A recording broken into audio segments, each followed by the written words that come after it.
চাঁদাবাজির ব্যাপারে তো আপনার দেখেন যে আমাদের মাননীয় সড়ক মন্ত্রী এবং আরো কয়েকটা মন্ত্রিত্বের দায়িত্বে তারা আছেন। তিনি গত পরশুদিন সম্ভবত তিনি বললেন যে সমঝোতার ভিত্তিতে যে চাঁদা নেওয়া হয় ওটা চাঁদা না, আর এটা আমাদের সকলকে জাতিকে অবাক করে দিয়েছে যে আমরা দেখতে পাচ্ছি যে চাঁদাবাজি করা হচ্ছে, সেইটাকে উনি বৈধতা দিলেন। এবং বৈধতা দিলে কি হবে? বৈধতা দিলে চাঁদাবাজি দ্বিগুণ আরো বাইরে যাবে।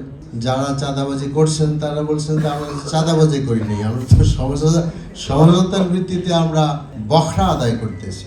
এখন আমি বলছিলাম একটি কথা যে এটা কি আসলে আপনার আমাদের সড়ক মন্ত্রী মহোদয়ের ব্যক্তিগত মত না সরকারের মত? এখনো পর্যন্ত প্রায় 48 ঘন্টা চলে গেছে, মেবি মোর দ্যান দ্যাট। সরকারের পক্ষ থেকে কথা বলা হয় নাই যে আসলে, বা ওনার পক্ষ থেকে বলা হয় নাই যে আমি কথা বলি নাই, আমার বক্তব্যে ভুল ব্যাখ্যা করা হয়, যেটা তিনি বলেন নাই, অথবা সরকার বলেন নাই যে আসলে এটা আমাদের বক্তব্য না ওনার কথা। তো আমরা দিন যেহেতু চলে গেছে 2-3 দিন ধরে নেব এটা সরকারের কথা।